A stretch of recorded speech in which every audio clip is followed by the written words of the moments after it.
we're live. Hello and welcome to the fourth episode of Business Talks with Aasaan. This is a show that sits down with business owners, entrepreneurs, and talks about their business journeys. So if you want to start a business, this podcast is for you.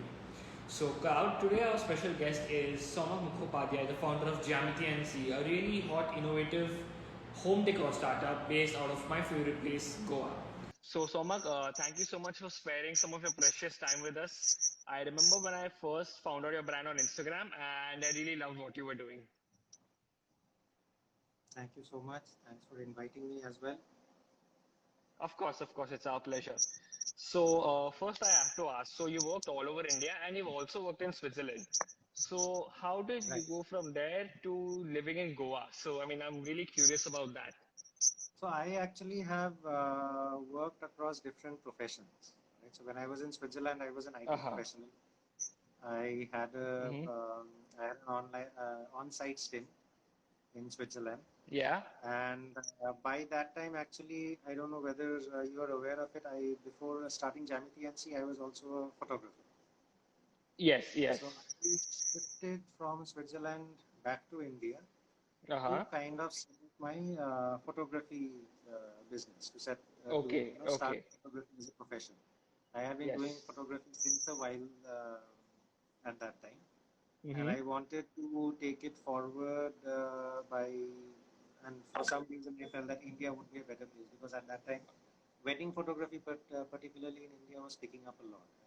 Yeah, true. There was change going on between the studio kind of photography to the candid Uh-huh. photography. Talking about, say, Yes, somewhere right. around 2012, 2013. So that's when we moved back Okay. to India. Mm-hmm. All right.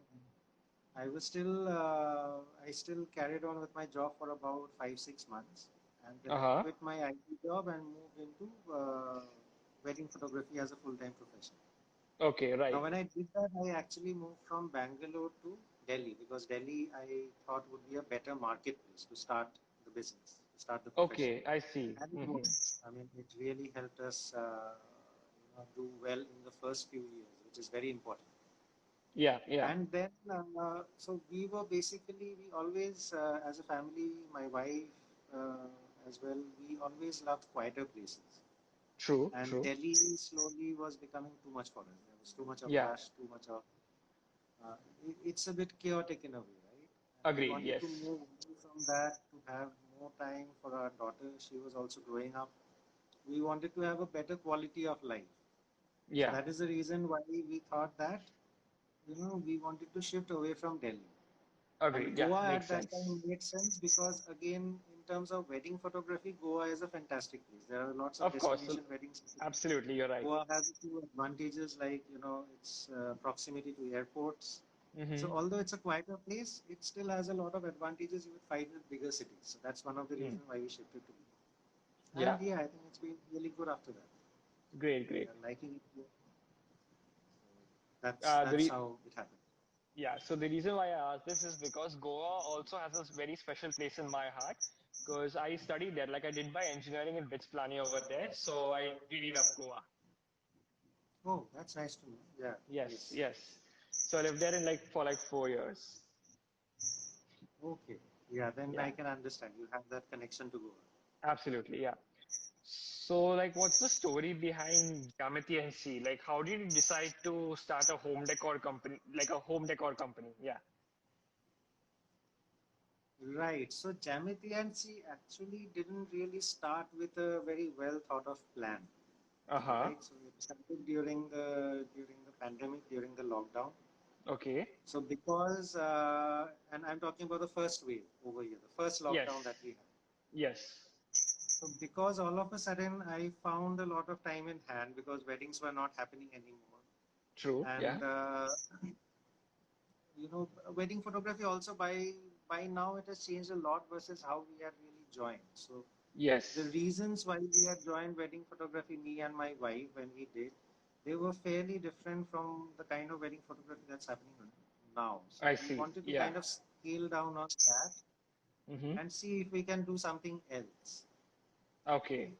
And the lockdown actually provided us with that opportunity because all of us, because what typically happens is when you're in a job, or let's say you have a set profession, you continuously keep on getting work, and that somehow keeps Absolutely. you in a flow, right? You don't Yes. you don't really get time to take a step back and think how, Mm-hmm. whether or not you want to do something else, how would you start if you want to do something else, and Agreed. things like Yeah. that. But Yeah. so the pandemic provided me with that opportunity to Mm-hmm. give a thought to what I could do. Mm-hmm. And I just started experimenting with a few things, and it just so happened that this one clicked. Yeah. So Yeah. I really didn't have a plan when I started that I will start with a home decor brand, which Mm-hmm. 5 years down the line will be somewhere. That was Yes. not exactly how it started. So I started with some experiments, took interest in that, Mm-hmm. created my first few products, Mm-hmm. started an Instagram page. People started to encourage me. They started to buy my products. And that's when Yeah. I decided that I can maybe take this forward even further. Lovely. So that's Yeah. how it happened. Yeah. And what was this? How did you stick with concrete? So a lot of people make products of different materials. What made you choose like concrete as a material, as a medium to make your products with? All right. So my wife actually bought a few concrete planters. She is a plant lover, Okay. I see. and she gets all these different kind of pots, and I think a few of the pots that she got was made of concrete. Okay. So it kind of, I like the look and feel of it. Yeah. It was plain gray cement concrete, unlike what you generally get to see on my feed or the kind of products Yes. I make. Of course. So again, like I said, I had time in hand. Mm-hmm. We also had a person who was working with us, and he has a kind of a background working in concrete. Okay. So Right. I started with him to, we started experimenting. So Mm-hmm. we created the first mold, we created the first plain gray cement concrete product. And Yeah. then once that worked out, the process seemed fascinating. Yes. And then I decided to add some stones to it. I figured out The from where to terrazzo. make. Yeah, terrazzo actually came a bit later. The Mm-hmm. initial thought was just to, add some stones to just make them look out. Yeah, it was terrazzo in a form, but Yeah. I didn't look at it that way, Mm-hmm. right? And then I thought, okay, how can I maybe add some color to it? So I figured Yeah. out that okay, oxide colors are available. And we have all seen colored floors, right? Concrete Yes. floors. Now, Absolutely. how they are colored is they are not painted, of course. They are No, they're not. You mix oxide pigments in the cement, and Mm-hmm. that is said to give that particular look and feel. Yes. So, one thing led to the other, and that's how it slowly progressed. And I personally love the look and feel of concrete, Mm-hmm. the texture it produces, the feel of it, the way concrete is not. I mean, you can't really get a very bright object out of concrete. The True. look is always a bit earthy. Yes. And it So always gives I a light really and like airy that vibe. aesthetics of concrete.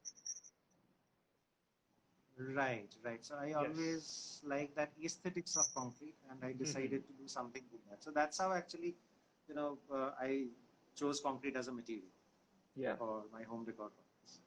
Yeah. And I'm also interested to know the process behind how you chose the name Jyamiti and Sea. Like, how did that happen? Jyamiti and Sea. Okay, so when things started doing a little well, people started to get some interest out of my products. People started to Hmm. encourage me. Then I thought that okay, I need a name. If I have to Yes. open an Instagram page, I need a name. Hmm. So I actually initially I thought that I'll just go ahead with a very whimsical name, something which Okay. is not adherent to the how usually names are. So I decided that it will be something which is like totally like one thing should not be connected to the other. So I that's how see. I chose to make it two words, and I wanted Uh-huh. to make them kind of contrasting as well. So Jamiti is Yes. basically the Bengali word for geometry. I see. Yeah. So I'm Bengali, so that's why I thought that Of okay, course. let's get that root somewhere into the name. So I chose the word Jamiti, it's geometry. Yes. And why geometry? Because obviously when you work with concrete, you will see that whatever concrete items you see, whether it's a building, whether it's a product, whether it's everything, you will see very less abstract. It always True, has a true. geometrical shape usually. It has a lot Yes, of yes, lines, right. it has the angles, it has the curves and so on. So geometry that way is very very suitable to Hmm. concrete, right? And and geometry again. If you think of geometry, it's always about rigid things, right? Straight Absolutely. Yeah, lines, yeah. curves. So I wanted to contrast it with something very fluid. Yes, So the word sea I chose one because of course when you talk about Goa, you always think of the sea. definitely. Yeah. That's fun. But also I wanted to incorporate this, how do I say, the fluidity, the softness of Hmm. water, of sea to the brand, because Hmm. I always initially thought that I want to break this concept of concrete, or the, like Yes, when you think of concrete, you always think of it as a hard substance, a absolutely. very dull substance, a very, how do I Yes. say, very lifeless substance, right? Yeah, it's So not I a wanted a very substance that cheerful you vibe use to around it. create I art. wanted, Yeah. right. So I wanted a certain softness to concrete. Hmm. Yeah. So together, Jyamiti and Sea, that kind of, the two words bring together what my thought is around concrete. Hmm. So that's how the name came. Absolutely lovely. So I love the how your brand is integrating two conflicting concepts like rigidity and fluidity. So I really love that. That's amazing. So you will see, if you see a lot of my designs, particularly the ones where I use colors, mixing of colors, The planters they are especially, mostly right? very straight line. They always, the colors always mingle with each other. Yeah. For example, your planters. Yeah, the planters, right. So Yes. the colors mix together, and what I really love about concrete over there is, when we pour concrete into the mold, we ourselves don't have an idea how exactly the end product is going to look. Oh, right, right. We have the shape, yes, Mm-hmm. but how the colors are going to mix together with each other, whether the mixing will be, less, whether it will be more, how the shape will be in terms of the mixing. So none of these we actually get to know until and unless the piece comes out of the mold. I Okay. really love that part of concrete. Hmm. So this also has the additional benefit like each piece is unique. It makes every piece unique. You're very correct. Yes. Yeah, Every piece yeah, is unique in some ways. yeah. And so you started your business according to your website, you started your business in November 2020. Is that correct? I started my business in November 2020. Yes, you're correct. Yeah. So since then, you would have had some challenges, some difficulties which you faced in starting and growing your business, right? So could you shed some light on how you dealt with those and how you overcame those? All right. So the biggest challenge I think which I faced was, see, I don't have a background with concrete. I am not an architect. Okay. I am not an interior designer. I am not a civil Mm-hmm. engineer. I am an engineer, yes, but not a civil engineer. So I didn't have any background with concrete. So I just started playing around with it. I Mm-hmm. liked it and thought of proceeding with that. Right? So Okay, there right. was a lot of initial, I mean, and these are things that you don't get to see, right? These are things that are happening in the background. So True, we had a true. lot of products which didn't come out the way we expected it. Right? Okay, There were yeah, initial challenges, like the first few products, they used to crack. I see. And I did not know the obvious reason why they were cracking. So I Mm-hmm. had to do a lot of, reading on the internet, talk to people, to try Mm-hmm. and experiment doing things in different ways till I got it right. So Okay. slowly, I could understand that okay, concrete behaves this way. It is not Mm-hmm. just how you mix the material, how you set it, the care you take after you set the material for say around 7 to 10 days by, constantly allowing it exposure to water, Yeah. and then finally how do you polish it? Like for example, when I thought of coming up with terrazzo, we Yes. just could not get the finish right. It was just not Okay. happening. Right? Then we finally got a guy who has actually worked on terrazzo, and he showed us how to do it. Okay, I So it see. was a slow progress. It was not like okay, we knew how the material would work, and based on that we will create a product. Mm-hmm. Right? It was always the other way around. We thought that can we make a product like this and then see if the material works that. Okay. That is one of the challenges that I faced. Uh-huh. The other thing, of course, is the the availability of resources in Goa is not very easy. That's true. Yes. That's one of the major challenges we have. So in Goa, basically, if you have a good person, you just stick to that person. You have to keep Yes. that person with you. Yeah. So that's another thing that I slowly learned.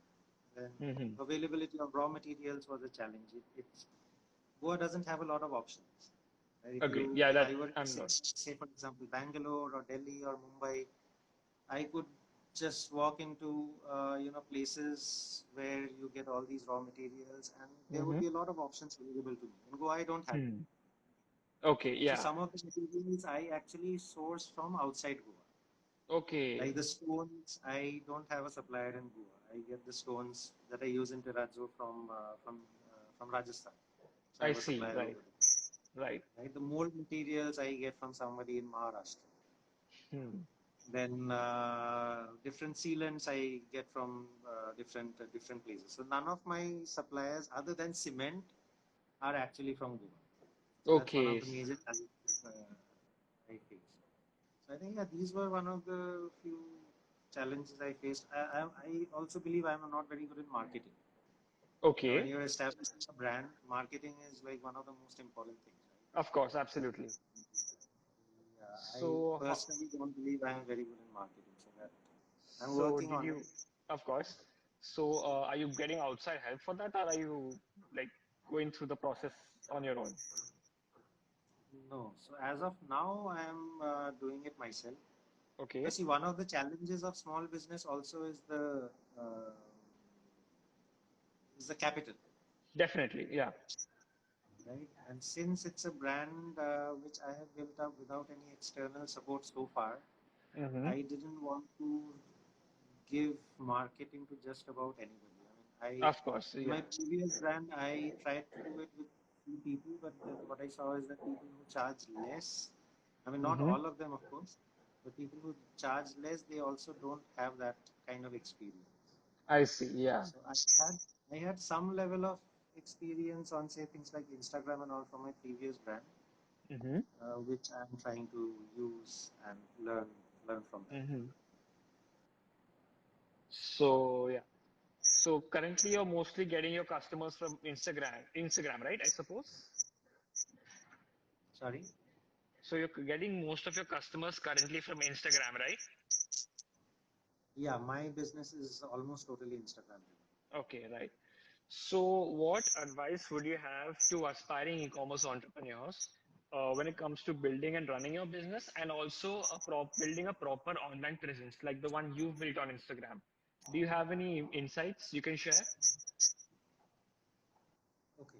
So I think one of the things that I that I see today, and particularly I think it applies to the Indian context, Mm-hmm. is that people see that somebody else is doing something, it seems to be running successfully, so let me also do that. Yeah.